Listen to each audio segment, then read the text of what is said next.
Praise the Lord everyone. सबको जय मसीह की। आइए मैं आप सबके लिए उस पवित्र वचन को पढ़ती हूँ, जो पवित्र वचन हमें परमेश्वर के दास अपोस्टल अंकुर यूसुफ नरूला जी द्वारा और परमेश्वर की दासी पास्टर सोनिया यूसुफ नरूला जी द्वारा दिया जाता है।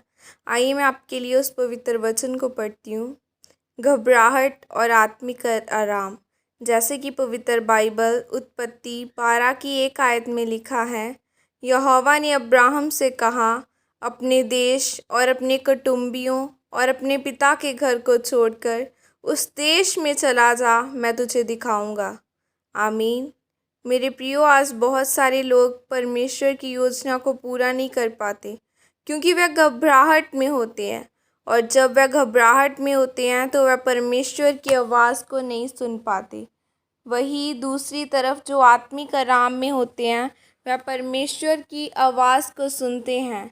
बाइबल में जब हम अब्राहम के बारे में पढ़ते हैं तो लिखा है कि परमेश्वर ने उसको बोला था कि अपने अन्य जाति घर परिवार रिश्तेदार सब कुछ छोड़ दे और उस देश में चला जा जो मैं तुझे दिखाऊंगा। और अब्राहम सब कुछ छोड़कर उस देश में चला गया। उसको कुछ नहीं पता था कि उसने किस जगह पर जाना है, क्योंकि परमेश्वर ने उसको वह देश बताया ही नहीं था। अगर अब्राहम आत्मिक आराम में न होता तो उस समय अब्राहम घबरा जाता और परमेश्वर की मर्ज़ी को पूरा न कर पाता। मेरे प्रियो, कुछ विश्वासी ऐसे होते हैं जो खुलकर अपने रिश्तेदारों के बीच में परमेश्वर का अंगीकार नहीं कर पाते, क्योंकि उनके रिश्तेदारों के अंदर घबराहट होती है, कहीं मेरे रिश्तेदार मेरे खिलाफ़ ना हो जाएं। इसलिए वह परमेश्वर की योजना को पूरी नहीं कर पाते और न ही अपनी आशीष को ले पाते हैं।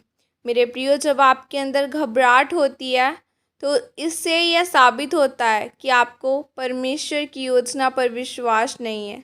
अब्राहम को परमेश्वर की योजना पर पूरा विश्वास था, इसलिए वह घबराया नहीं और न ही उसने परमेश्वर को कुछ बोला। उसने परमेश्वर की योजना पर विश्वास किया और उस देश में चला गया, और फिर परमेश्वर ने भी उसको आशीषित किया।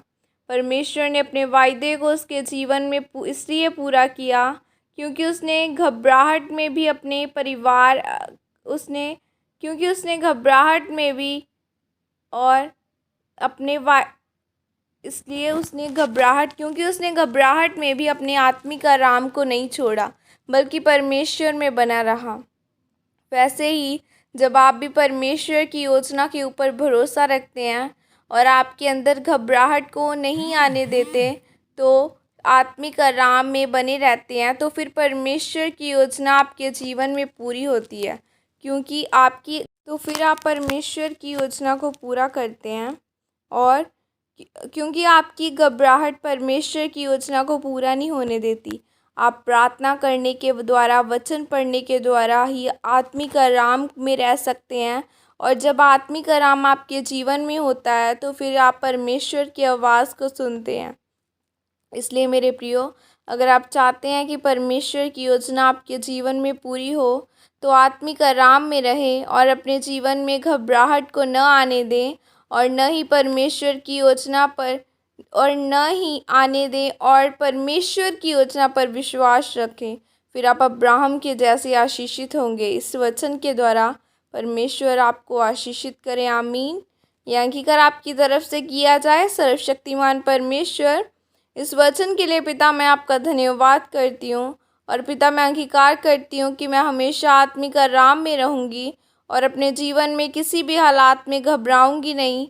मैं प्रार्थना में बढ़ूँगी, आपके कामों को करूँगी। प्रभु यीशु मसीह के सामर्थ्य नाम में मांगती हूँ। आमीन।